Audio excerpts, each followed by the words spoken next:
এরকম একটা narrative build করার চেষ্টা করে। তো ৬ বার হিট করার পর আমি যখন অজ্ঞান হয়ে যাচ্ছিলাম তখন আবার দাঁড় করে আবারও ২-৪ বার হিট করলো।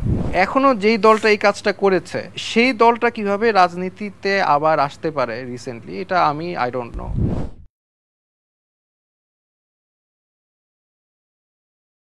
দর্শক, আজকে এমন একজন শিক্ষকের সাথে আপনাদেরকে পরিচয় করে দেব যিনি ছাত্রদের বিপদে কখনোই পিছপা হন না, প্রত্যেকটা অন্যায়ের প্রতিবাদ যিনি করেন।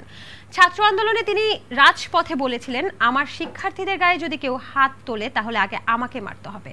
বুঝতেই পারছেন কার কথা বলছি, আসিফ মাহতাব স্যারের কথা। তিনি ব্র্যাক বিশ্ববিদ্যালয়ের সাবেক লেকচারার ছিলেন এবং এখনও তিনি শিক্ষকতা পেশার সাথে যুক্ত। আসসালামু আলাইকুম, কেমন আছেন আপনি? ওয়ালাইকুম আসসালাম, thank you for having me. ভালো আছি আলহামদুলিল্লাহ। জি, আপনাকে যখন আসলে হেফাজতে নেওয়া হলো, ডিবি হেফাজত বলা যায়, এটাকে ডিবি হেফাজত বলবো না, এটা কোনোভাবেই ডিবি হেফাজত বলা যেতে পারে না, বিকজ তারা আমাকে গুম করেছে, যেটা সম্পূর্ণ অবৈধ। বাংলাদেশের স্পেশাল পাওয়ার্স অ্যাক্ট আছে, বাট স্পেশাল পাওয়ার্স অ্যাক্টেও যে আপনি কাউকে রাতের অন্ধকারে একটার সময় সে গুম করবেন, তারপর ডিনাই করবেন যে তাকে নেওয়া হয়েছে, এটা কমপ্লিটলি ডিনাই করবেন, এটা তো কমপ্লিটলি ইলিগাল, অবৈধ কাজ করেছে। তো যার অর্থ এটা ডিবি হেফাজত আমি বলবো না, আপনি বলতে পারেন যে গুম ঘরে নেওয়া হয়েছে। সর্বস্তরে কিন্তু আপনাকে এই ধরে নিয়ে যাওয়া বা গুম করার কিন্তু প্রতিবাদ উঠেছে। তো আপনার কাছে এই যে মানুষের যে আপনাকে সাপোর্ট করা বা আপনাকে ফিরিয়ে আনার যে প্রচেষ্টা, এটা কেমন লেগেছিল? প্রথম কথা হচ্ছে, যেটা সবাই হয়তো বা জানেন না, সেটা হচ্ছে আমাকে যে গুম করবে এই ইনফরমেশনটা আমি আগেই পেয়েছি। এখানে আমার দুটো অপশন ছিল, যেমন ডক্টর সরওয়ার হোসেন, উনি আমাকে আগেই ফোন দিয়ে বলেছে যে দেখো আমার নাম এসেছে, আমি তোমাকে লাস্ট ফোন কল দিচ্ছি, আমি এখন হাইড করব, তুমিও চলে যাও। কিন্তু আমি ডিসিশন নিয়েছি না, আমাকে অন্যায়ভাবে নেওয়া হবে, আমি পালিয়ে যাব, সেটা আমি কখনো করব না। যার ফলে আমি পালাইনি। আমি বিভিন্ন ভিডিও তৈরি করে রেখে গিয়েছিলাম এবং আমার স্টুডেন্টদেরকে এবং আমার শুভাকাঙ্ক্ষীদেরকে, আলেমুল আমাদেরকে বিভিন্ন মেসেজ দিয়ে একটা নাম্বারের লিস্ট আমার ছোটো বোনকে দিয়ে গেছিলাম যে যখন আমাকে তুলে নেওয়া যাওয়া হবে তখন এইসব নাম্বারে ফোন করবে, এদেরকে এই কাজ করতে বলবে। তো যার ফলে আমি অলরেডি জানতাম আগের থেকে যে আমাকে গুম করা হবে, কিন্তু তারপরেও আমি মনে করলাম যে না, যদি আমাকে গুম করা হয়, এত অন্যায়ভাবে যদি গুম করা হয়, তাহলে আমাকে মেরে ফেলা যদি হয় বা আমাকে নিখোঁজ করে ফেলা হয়, এটা আন্দোলনের জন্য আরো ভালো কিছু হবে, তাই আমাকে let them kill me, no problem. জি, আপনি সেই সময়টা বলেছেন যে আমাকে যদি গুম করা হয় বা আমাকে যদি ধরে নিয়ে যাওয়া হয় তাহলে সেটা হবে সরকারের চরমতম বোকামি। এই কথাটা আপনি কেন বলেছিলেন? বিকজ আমি কোনো অবৈধ কাজে করার কথা কাউকে বলিনি, যেটা আমাদের ন্যায্য এবং আইনের ভিতরে যেগুলো আছে সেগুলোর কথাই আমি বলেছি। আমাদের কনস্টিটিউশনে যেটা আছে সেটার কথাই আমি বলেছি। একটা কনস্টিটিউশনে আমার ছাত্রদেরকে আক্রমণ করা, যারা আইন শৃঙ্খলা বাহিনীর কেউ না, তাদেরকে মন্ত্রী বলছেন যে ডিরেক্ট আক্রমণ করার কথা বলছেন, এটা সম্পূর্ণ অবৈধ। এবং এই কথাটা বলেছি আমি। একটা ছাত্রদেরকে গুলি করে পয়েন্ট ব্ল্যাঙ্ক, ক্লোজ রেঞ্জে 4টা গুলি করে মেরে ফেলা হয়েছে আবু সাইদকে, এটা সম্পূর্ণ অবৈধ, এক্সেসিভ ইউজ অফ ফোর্স। তো এগুলি আমি আইনের কথাই যেহেতু বলেছি, সেখানে আমাকে গুম করা তারা কোনো এক্সপ্লেনেশন দিতে পারবে না। সো আমাকে নাও তাদের জন্য বোকামি। তাদের যে মোরাল সুপিরিয়রিটি, আমরা একটা সন্ত্রাসীকে দমাচ্ছি বা আমরা একটা টেরোরিস্টকে দমাচ্ছি, এই যে ন্যারেটিভটা তারা বিল্ড করতে চেষ্টা করছে, সেটা আমার বেলায় পারবে না।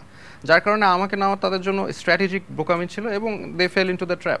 আমরা জানি যে ডিজিএফআই এর যে সদর দপ্তরের নিচে যে আয়না ঘর পাওয়া গেছে, সেখানে তো একটা গুম ঘর আমরা দেখেছি, কিন্তু আপনাকে নেওয়া হয়েছে ডিবির হেফাজতে এবং সেখানে একটা গুম ঘরে আপনাকে গুম করা হয়েছিল। আপনি যদি সেই দিনগুলোর কথা বলেন, আসলে কয়দিন রাখা হয়েছিল, কি করা হয়েছিল আপনার সাথে? প্রথমে 2 দিন রাখা হয়েছিল। প্রথমে যখন নিয়ে যায় ওখানে রাখা হয়, তখন পরিস্থিতি, আমি এমনি নিজেও তো অসুস্থ, পরিস্থিতি ওখানে বলতে পারেন জঘন্য। ওখানে 80 জন 100 জনের জন্য একটা টয়লেট, সেখানে টয়লেটের সাথে কোনো সাবান নাই এবং ওখানে একজন বসলে একজন শোয়া লাগে, একজন শোলে একজন বসা লাগে, কারণ there is not enough space. ওটা ফার্মের মুরগি যেভাবে রাখা হয় না, সেভাবে মানুষ রাখা হয়েছে এবং শোয়ার জন্য কোনো ব্যবস্থা নাই, বালিশের ব্যবস্থা নাই, কোনো কিছু নাই। স্যার, আমি একটু প্রথম থেকে জানতে চাই যে আপনি আগেই জানতেন আপনাকে গুম করা হবে, সে কারণে আপনি পর্যাপ্ত কিন্তু ব্যবস্থা নিয়েই তারপরে প্রস্তুত ছিলেন যে আপনি গুম হতে পারেন। সেই সময়টা আসলে আপনি ভিডিও মেক করেছিলেন যে আপনি আসলে কোনো দলীয় না, আপনি কোনো জামাত শিবির না, এরকম ভিডিও মেক করেছিলেন। ওটার কারণটা কি ছিল? আমি জানি আমাদের যে পাস্টে যে রেজিমটা ছিল, সেই রেজিমটা সবসময় এরকম একটা ন্যারেটিভ বিল্ড করতে চায় যে যাকে তারা ধরে তারাই সন্ত্রাসী, তারাই দলীয়, তারা বা জামাত শিবির হলেই তারা হচ্ছে সন্ত্রাসী, এরকম একটা ন্যারেটিভ বিল্ড করা চেষ্টা করে। সো আমি জানি আমার ক্ষেত্রে সেটা করার চেষ্টা করবে এবং করা হয়েছে। তো আমি আগের থেকে প্রিপারেশন নিয়েছিলাম এবং যেহেতু বাংলাদেশের সকল মানুষ জানে আমি কোনো রাজনৈতিক দলীয় সাথে বা অরাজনৈতিক দলের সাথেও মানে ডিরেক্টলি কোনোভাবে রিলেটেড না, সেই জন্য আমি একটা ভিডিওতে আমি বলে গিয়েছিলাম যে I am not involved in any kind of political all non political activities. আমি একজন শিক্ষক, এটাই আমার আইডেন্টিটি। এবং আমাকে যদি নিয়ে অন্য কোনো মিথ্যা প্রবাদ দেওয়া হয় তাহলে সেটা সম্পূর্ণ ভুল।